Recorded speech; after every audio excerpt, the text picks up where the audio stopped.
I invite you to turn with me now to the book of Ephesians, Ephesians chapter 4. And I'm not sure, the early service, I thought everyone looked pretty groggy, but they're chipper, they're ready to go. It's morning. Let's get at this thing. And the middle service, there's a little more grogginess, and I'm just not sure what to expect from this service. This is the group that likes to sleep in. And so I suspect the fact that an hour of sleep was robbed,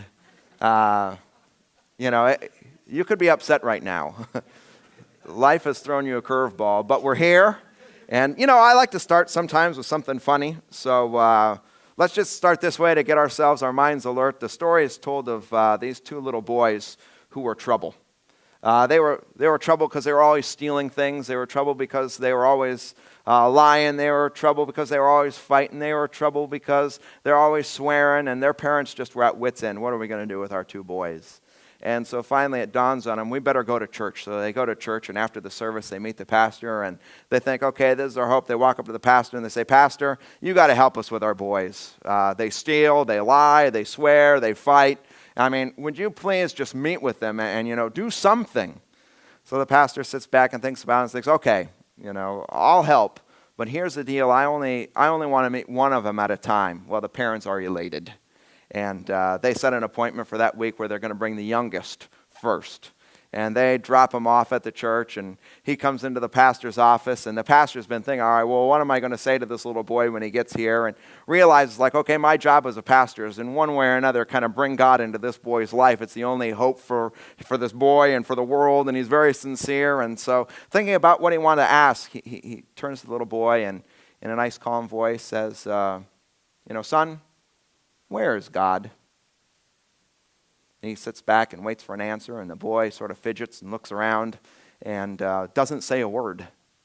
And after some amount of silence, the pastor gets a little agitated, like, all right, I'm going out of my way here. You'd think this boy will at least talk. And so he says, son, I asked, where is God?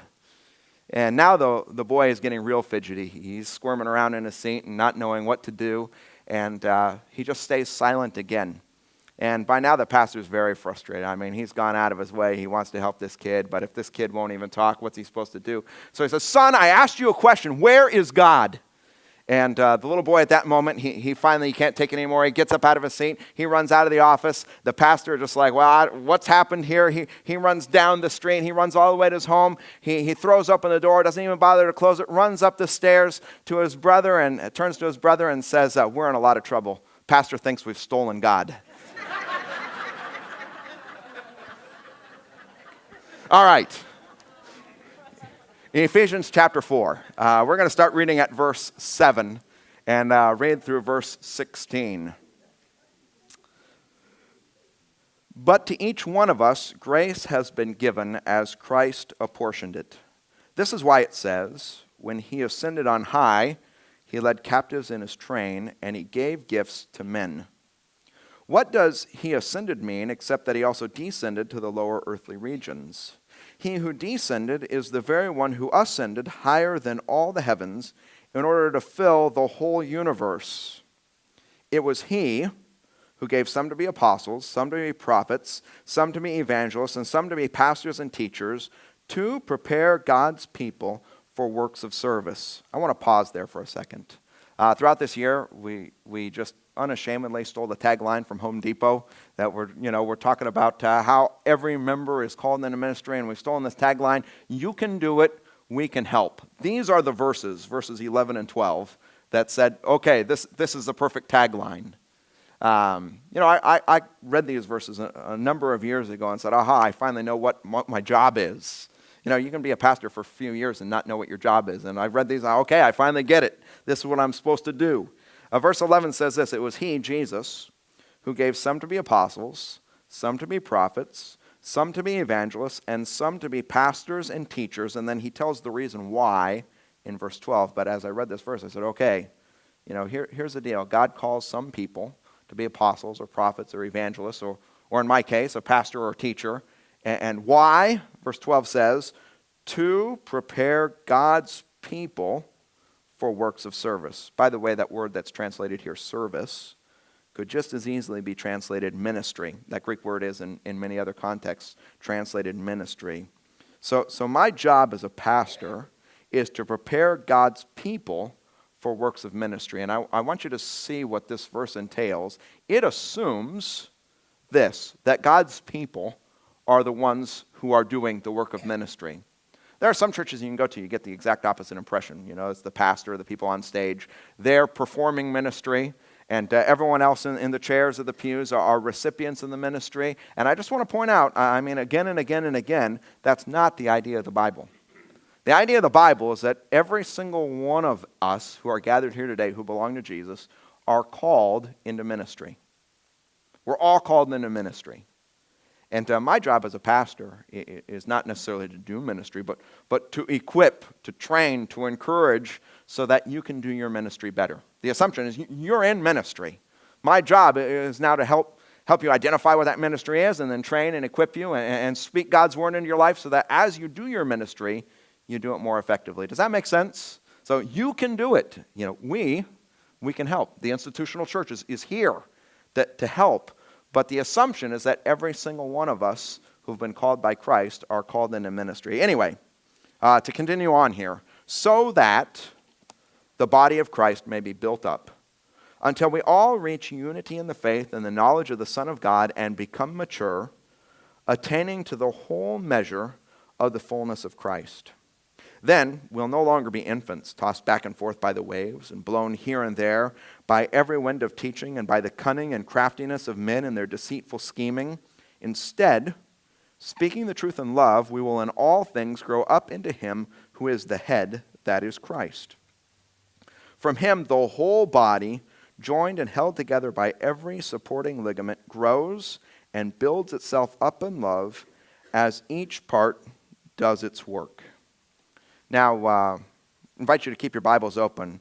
I think there are two images or way of speaking here that Paul uses that if we can grasp them as Christians, they'll just absolutely change our perspective, even change our life. And I want to spend some time talking about those two images or ways of speaking. First, verses 7 and 8. Paul's writing, he says, to each one of us, grace has been given as Christ apportioned it. So there's this idea that God has dispensed out grace or gifts to each one of us. And verse 8 says, this is why it says, and then he quotes from Psalm 68, when he ascended on high, he led captives in his train and gave gifts to men. Now that phrase, that when he ascended on high and led captives in his train, he gave gifts to men, is actually a quote from Psalm 68. And we won't take time to look at Psalm 68 now, but you know, if later after the service, when you get home, you want to look at, that's great. That psalm pictures God this way. It pictures God as this mighty, general. You know, general of an army who has gone out to war against an enemy and has won the war. His reign, his being leader was somehow threatened by this other army, but he's won, he's conquered the day, and he's come back now to the capital city, in the case of Psalm 68, Jerusalem, and he's sat down on the throne. He's the leader, he's the rightful king now. And now that he's come into power, he has dispensed gifts, grace, to those who are with him. And the idea is this, if you can get this picture in your mind. A king who's come to power. Now, all the people who were kind of behind him and with him all the time, who were his friends, okay, to you, thank you for being with me. You're now minister of defense. All right, you over here, thank you for being with me. I make you ambassador to such and such a country. Like, for all those who are with him, there are positions of both responsibility and dignity that king now gives out to those who were with him. That's the idea. We even have this right in our own political system. Someone wages a campaign, whether it be for governor or for president of the United States, and all the people who were instrumental in the campaign, when they finally take office, what do? Right? They get some cushy job, right? As a minister of various different ambassadors, right? His friends, the people who are with him, they get those positions. That is the picture here. It speaks of Christ when he ascends to heaven and sits on the throne. Now those people who are with him, he gives them positions of both responsibility and honor. And, the Bible in many places says that we all now are ambassadors. It's all in the same line. We have been given positions of both dignity and responsibility. I'd like to just think about this language. Verse 8, it says, when he ascended on high, he led captives in his train, and he gave gifts to men as he's ascending to his throne. This is what it speaks about Jesus as this conquering king.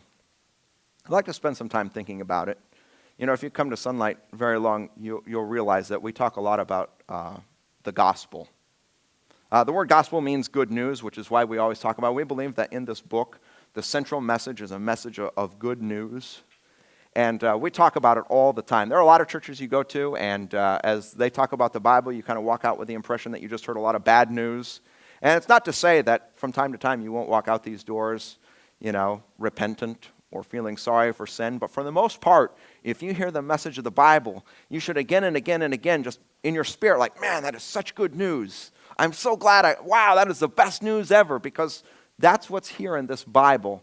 And if you spend time, and this is what's so brilliant about the Bible, if you spend time reading through the Bible, since its central message is one of good news, if you've ever talked to someone and maybe they don't quite get it, you come at it one way, then you come at it another, then you come at it another. And I mean, the Bible is brilliant because it comes at this good news in so many different ways. I'll give you some examples. So sometimes the Bible speaks of salvation. That word salvation comes from this idea of salvaging something. And as the Bible speaks about it, we all, at one point, we were like, something brand new that's gone bad. And so what do? You kind of toss it out. And God saw us there on the trash heap. And so when he did, he's like, no, that's valuable. And saved us, salvaged us. That's one image that you'll find in the Bible that speaks about what God's done for us through Jesus. There are other images as well. The Bible speaks about God redeeming us. This idea of redeeming or redemption actually is like finance or marketplace language. If you redeem a coupon, what do you do? And the Bible speaks about Jesus as paying a price. Just think about this, right? Like we had built up this sin, this debt to God that we had no ability to pay. So God took that sin and put it on Jesus, and Jesus redeemed us by paying the price we couldn't pay. I mean, the Bible has other ways. It uses relationship language. The Bible speaks about Jesus reconciling us to God, reconciliation. Some of us, we know because even in our families, we have relationships that have become estranged, right? Maybe it's with our children, maybe it's a brother or sister, but there's some problem that's there, and now, we're not on speaking terms with each other. And this is how God pictures things with us because of our sin. We were cut off from God. We were estranged from him. And you know what Jesus did? He came and he was cut off from God on the cross so that he could bring us back to God. We've been reconciled to him. There are a lot of different images, but one that I love personally is this idea of triumph or conquering. I just have, I wrote down some verses here that I thought just speak to this. It comes from like the arena of war or sports. I love sports, so maybe that's why it appeals to me. But it's there in the Bible. Here are some verses. Jesus came to drive out the prince of this world. That's from John 12. Drive out the prince of this world. Jesus came to destroy the devil's work. That's from 1 John chapter 3. Here's a good one. I like this one. It reminds me of Capture the Flag. Hebrews chapter 2. Jesus came so that he might destroy him who holds the power of death, that is the devil, and free those who all their lives were held in slavery by their fear of death. You ever play Capture the Flag? Right, there are these two teams, and they're each trying to capture the flag of the other team. And if you cross the line and you're on the other team's side and someone catches you, you go to jail. And you just got to sit there in jail until somebody comes and gets you out of jail.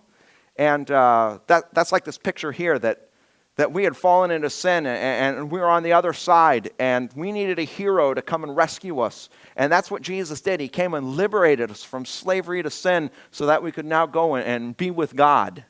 Right? There's another one here. I love this one as well. This comes from the book of Colossians. Jesus disarmed the rulers and authorities and made a public example of them, triumphing over them by the cross. That's what I did. Jesus, what did he do? He triumphed. You know, thinking about like war or sports, when I talk about this, sometimes I like to talk it in terms of boxing. You know how boxing works, right? There's like two people. They're all like, you know, buffed out. They're going to land their best blows. I mean, they're coming with their all. And you know how it works. Like everybody comes and they're going to land their best punches whatever way they can. And at the end of the match, you tell who won by who's still standing. Like my parents, when I was little, they introduced me to the Rocky movies, and you have Rocky on the one side and Clubber Lang on the other, and Clubber's just one bash after the next, right? But at the end of the movie, there's only one man standing, and it's, Rocky, right? Okay? Some of you are just like, that's too early for me. All right. But that's the image that maybe I have in my mind. Like, you know what you had in Jesus' life? You had like, on the one hand, the forces of evil, like giving all their best shots. And on the other hand, you have the hero of good and right and true and nobility, Jesus on the other hand. And as you read through the Bible and you read the gospel stories, it just becomes totally evident that evil was taking every best shot it possibly can. Like I just made a list here. If you read the end of Jesus' life, just the last week, Jesus was sold out by his friends. I don't know if there's anyone here who's ever, you know, like your friends just sold you out at some point, what that feels like. He was arrested. He was deserted. He was interrogated. While he was being interrogated, he was struck in the face repeatedly. He was spat upon.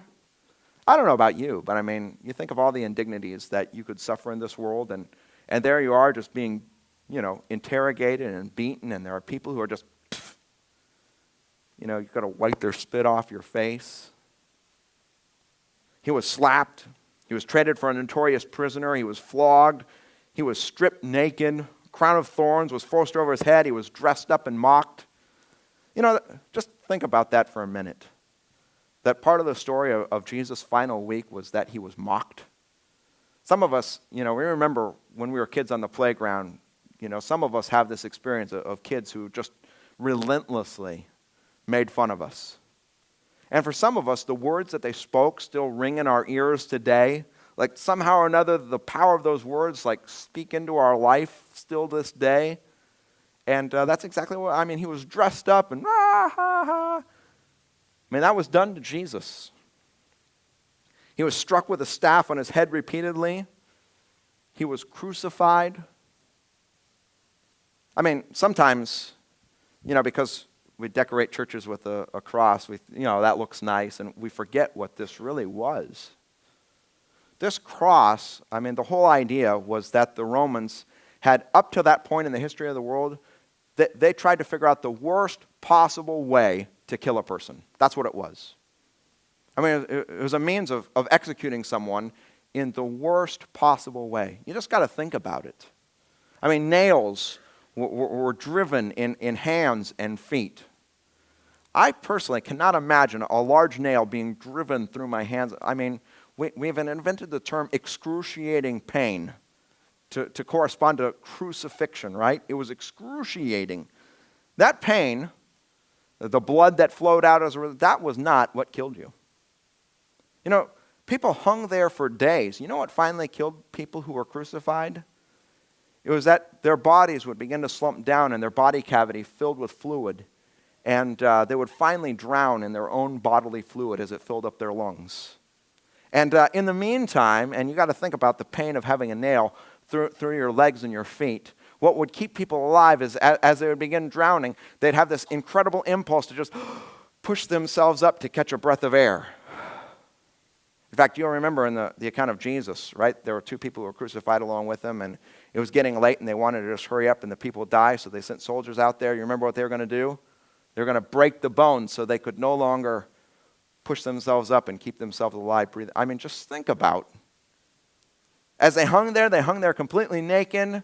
They This was in a public place, usually right by the main road, so that as people passed by, they could make fun of him and hurl insults.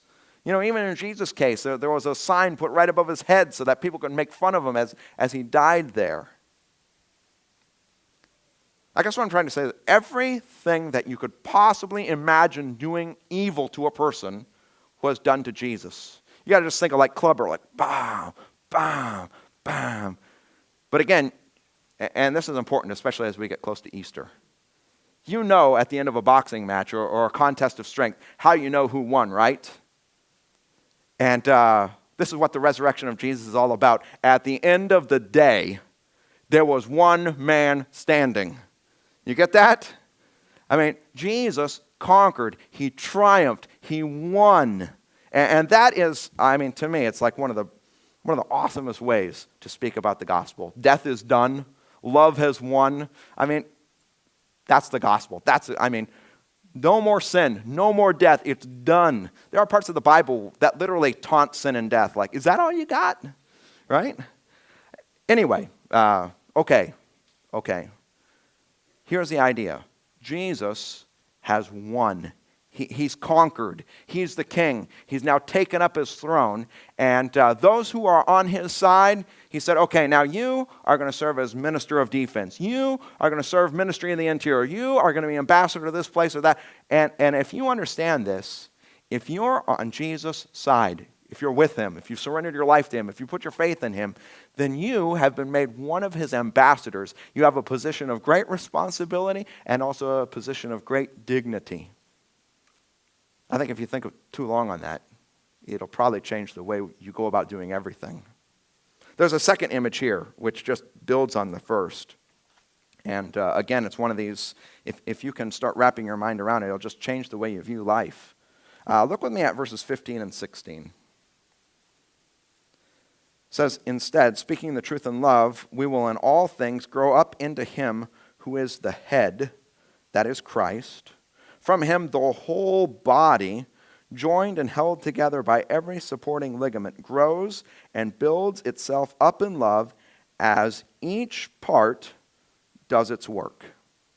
So one of the images, and it's trying to get at the fact that all of us are now in ministry, one of the images that's used here, we who belong to Christ, he is the head, and we're like his hands and his feet in this world. In fact, I want you to see this. Look with me at verses 9 and 10. This is astounding, I think, if you begin to understand the way in which the Bible pictures what Christians are now up to. Verse 9 says this, what does he ascended mean, except that he also descended to the lower earthly regions? So how can you talk about Jesus ascending until you realize that he descended here to earth to do his ministry? And then verse 10 says, he who descended is the very one who ascended higher than all the heavens. And I want you to catch this phrase. It says, in order to fill the whole universe. So why did Jesus ascend into heaven? This scripture says, in order to fill the whole universe. Now, I want to explain this thought a little more. Keep a finger here in the book of Ephesians, but turn with me in your Bibles to Luke chapter 1. As you're turning there, a little bit about it. The Apostle Paul is who wrote the book of Ephesians. The Apostle Paul was a missionary. He traveled from city to city, founding churches and building people up in the faith. And he had some people who were his traveling companions who went with him from place to place. Luke was one of those people.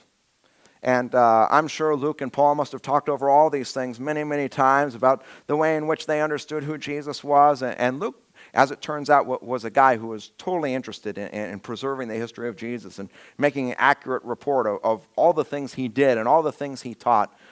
He wrote a gospel, the Gospel of Luke. And I want you to just look with me at the way in which this gospel begins, some of the words that are used here.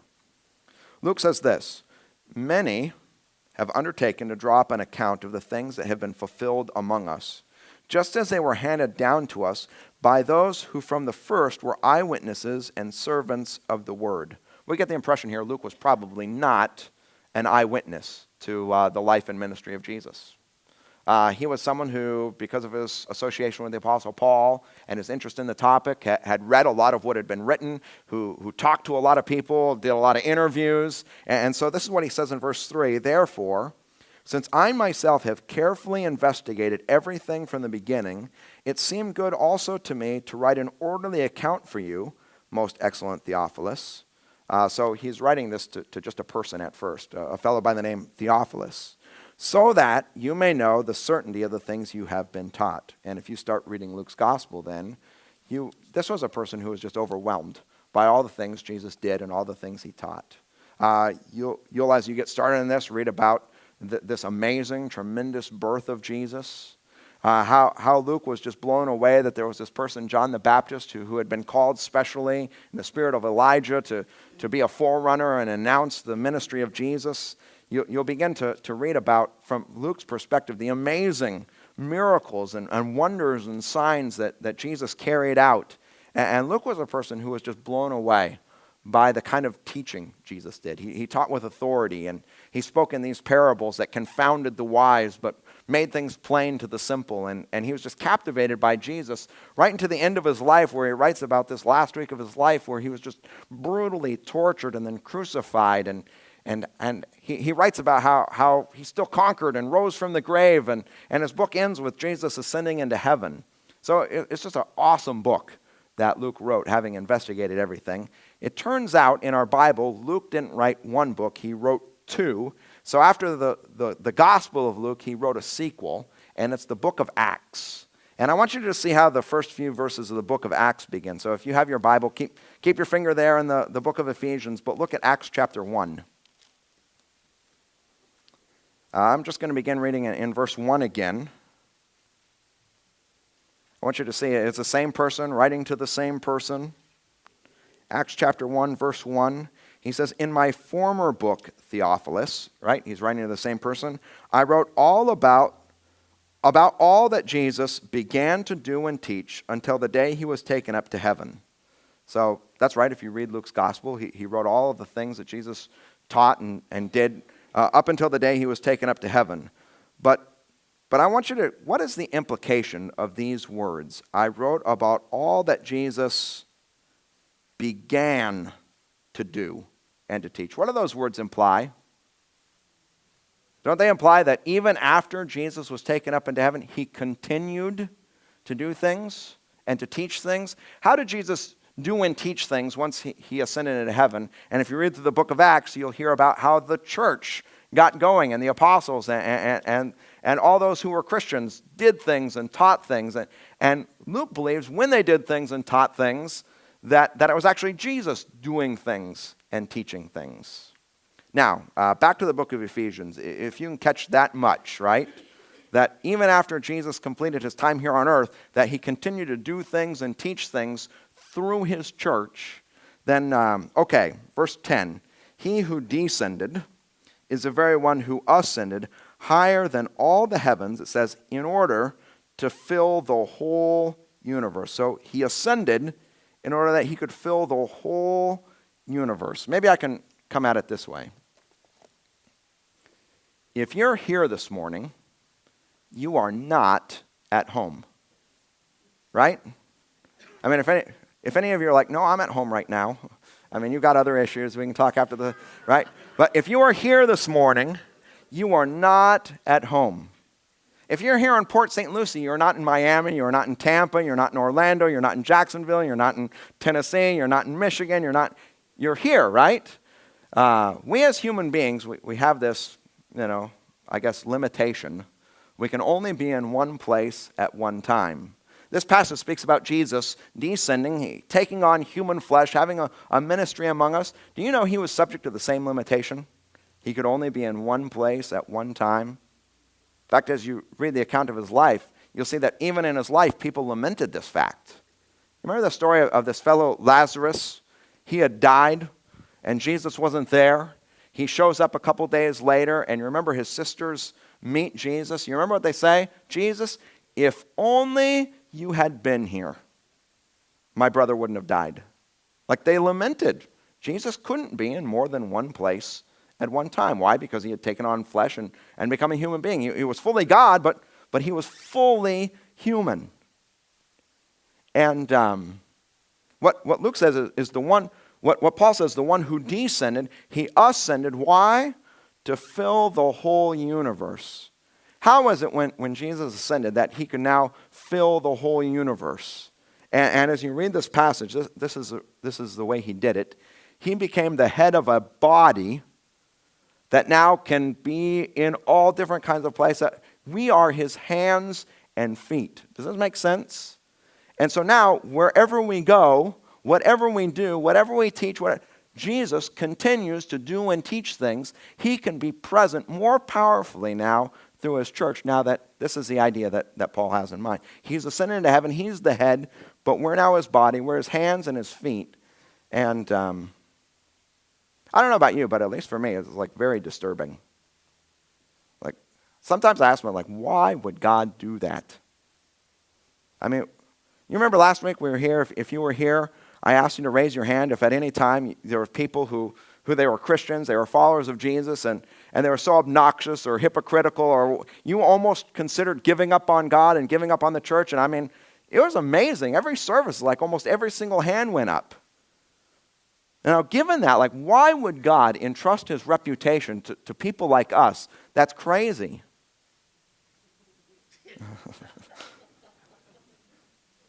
We laugh because it's sort of like, whoa, what are you doing, God, right? But I know the opposite's true as well.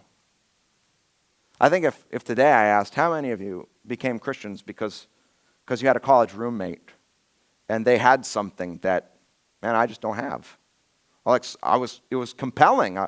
Or maybe it was your parents, or maybe it was a coworker or a friend. I suspect if we go around and, okay, why was it that you came to Christ? And why is it that you've given your life to God? We'd hear one story after the next about people that God used as his hands and feet. And I guess what I want to just convey is a simple fact. I mean, the way it's pictured here, we're in ministry. Today, Jesus continues to do things and teach things. How? Through this group of people right here. What if we own that? That Jesus is ascended in heaven, he's made you ambassador. He's put you in a like, if you, like, whoa, I've got that title now? And what if you own that? Like, okay, Jesus is in heaven and he's left me to do the work now. I'm his hands and feet. What if we own that? Like, okay, how's Jesus continue to do things and teach? Like, through me? And, there are some of us, I think, if we get that, we'll start asking ourselves a question like, okay, I know I'm an ambassador of something, but what's my role? What am I supposed to be doing? And I'd like to just draw your attention. One more feature of this passage. If you look with me at verse 7 and then verse 16. Last week, if you were here, we looked at verses 1 through 6. There was one key word, and it was the word one. Look at verse 4.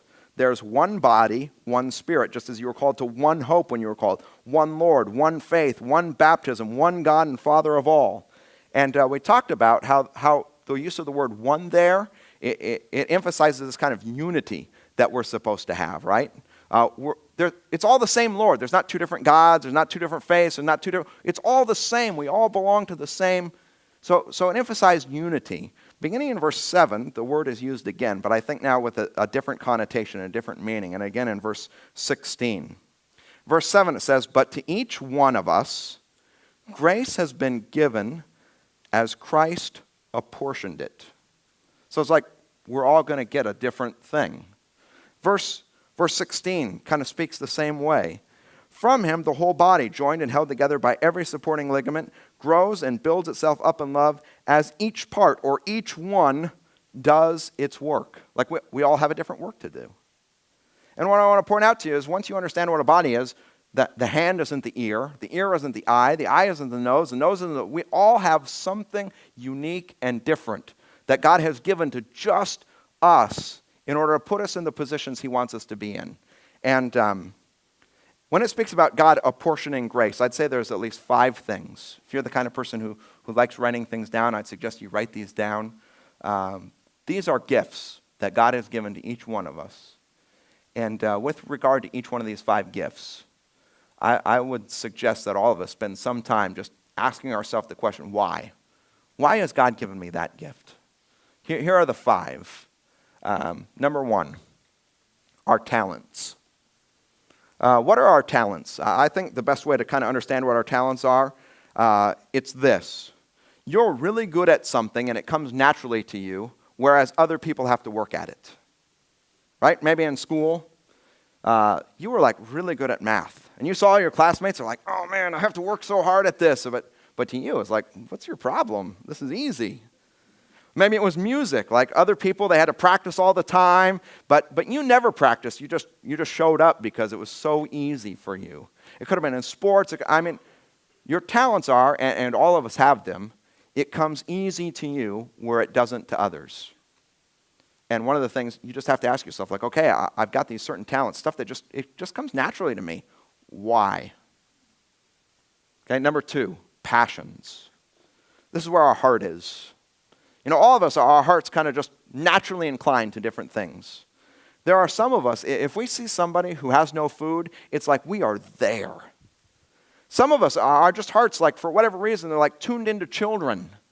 And you're there. Some of us, it's all kinds of different things. Hospitality or whatever. But one of the things you should ask is like, okay, where does my heart naturally incline? Like when that thing comes up, like I'm totally interested and I'm all over it. Number 3, skills and abilities, which by the way, don't always follow our talents or our passions. Sometimes we just develop skills and abilities that we're neither talented in nor that interested in. But nevertheless, we still have them. Some of us, we can sew things, or some of us can make coffee or cook, or a whole host of things. Like we've just developed the skill. We can play an instrument. We can speak. Like maybe we're not naturally like talented in that area, but somehow or another, like someone like caused us to develop. And if God has throughout your life allowed you to develop a skill or an ability, that's a gift. And again, we just ask this question like, why? And by the way, I'll probably just say this as well.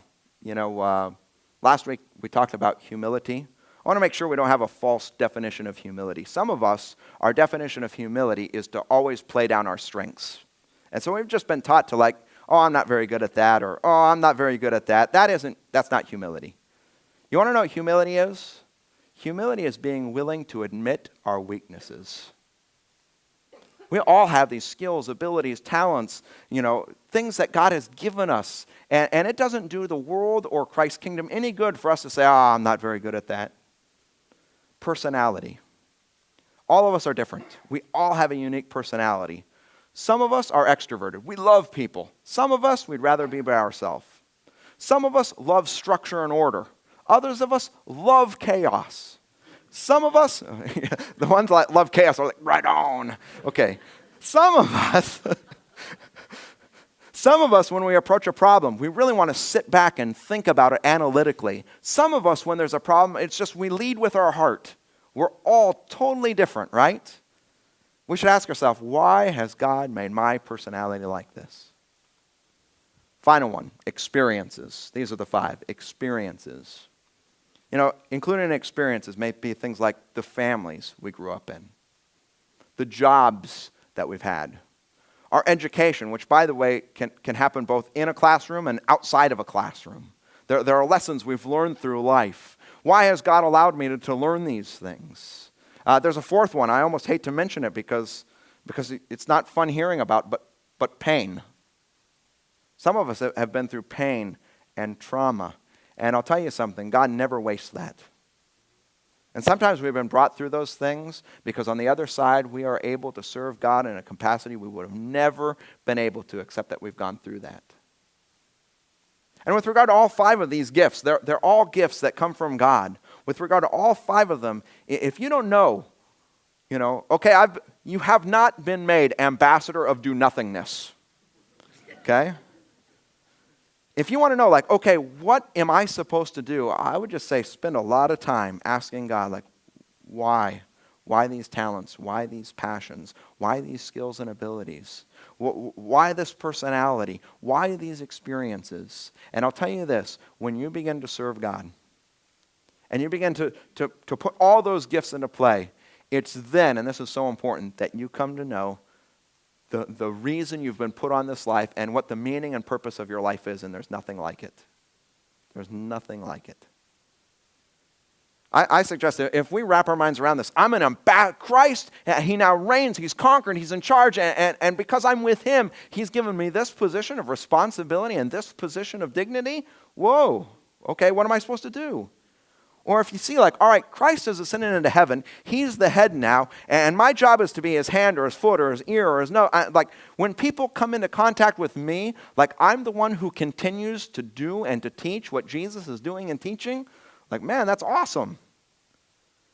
And I would just say this, if up to this point, I mean, if you grasp that and you're yet to know like, okay, this is what it is, then I just encourage you to turn to God in prayer. After the service, there's going to be people here at the front, our elders and deacons. And if this is something you've always wondered about, I suggest begin with prayer, and there'll be people here to pray with you. If throughout this service you've heard something and you say, man, I don't know that I've been with God and I've now heard something, I urge you, like, don't walk out of these doors today and not respond. If God's tugging at your heart, then respond. I mean, come forward and pray with one of our elders and deacons. We are people who have been called out of darkness. We've been saved from the trash heap, and we've been rescued and liberated and set free. Why? So that now we can serve Christ's kingdom. And I think with all humility and honesty, we should just, as a church, move forward to be the church that Christ has called us to be.